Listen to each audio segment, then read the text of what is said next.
everybody. I am Steve, and this is A is for Alice, B is for Bob. And today, C is for Christian, formerly of CGC Vinyl. But he has a new channel. He's back in town, like Thin Lizzy. And the new channel is called Front to Back Vinyl. I had seen some people post the videos, and then I watched Twangers this morning. And like, oh, Christian's back. I didn't even know. Christian, shame on you. You hadn't commented on any of my videos, but that's okay. I'm going to give you a sub, and hopefully we will be incommunicado. So Christian is doing this kind of a push for help increase his subs. I am number 116, I believe. So I will leave a link to his channel. We'll actually leave a link to this thread, and you can head over there and hop on this, show him support. And the idea is show 3 bands, 3 albums, covering 3 decades. I believe I've got that right. If I don't, you got a sub out of it anyway, Christian. So where do we start with? I'm trying to make this very personalized for Christian too, although I'm not sure about the first entry, but Christian is a big UFO fan, hence the t-shirt. So let's start out in 1968. And I wanted to also do, I tried to come up with doing it as all box sets. And I got oh so close, but couldn't do it.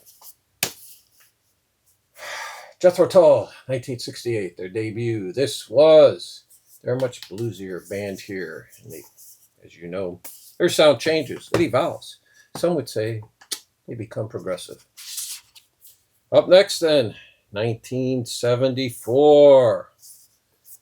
This one doesn't get a lot of love. I've always liked this album. Even when it first came out, I was 18 years old. War Child. And then I did not buy this album when it came out. I think I'd heard something on the radio. I was like, whoa, that's not the Jethro Tull I'm used to. Because we're going a little electronica here. And that is A. And I had never given this album a chance, but as I kept buying these book-style box sets that Jethro Tull puts out, the gold standard, which are reworked by Steven Wilson, and I will buy pretty much anything Steven Wilson touches. I finally gave this album a chance, and I listened to it a number of times. This is a much better album than I give it credit for. So up next, I believe Christian has seen this band. I believe he saw them at the Park West in the not-so-great city of Chicago.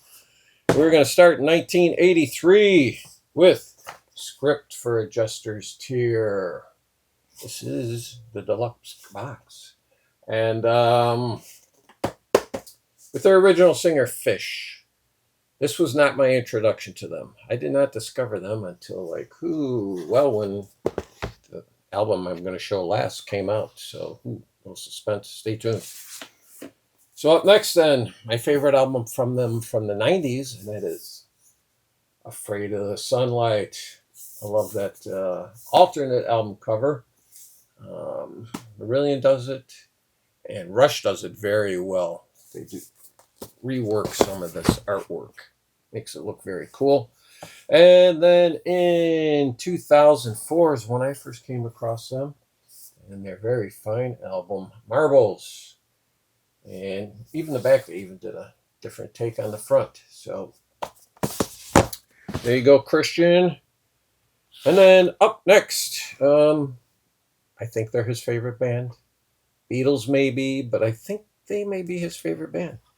So we're going to go live here with UFO, Strangers in the Night. Parts of it recorded on the south side of Chicago. Talk about dangerous. Whoa, baby. That should have been called Danger in the Night. Then, from 1981, Making Moves in Chicago. 1981. This is also recorded at the International Amphitheater, too. And then, taking a play, or a page, from the album cover of Strangers in the Night, we've got Werewolves of London. Werewolves of London. And this comes from 1998, recorded at the Wolverhampton Civic Hall. So there you go, Christian. Hopefully this will help you boost your subs.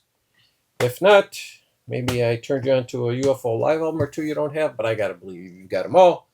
But everybody, head over to the link and give Christian a sub. Thank you.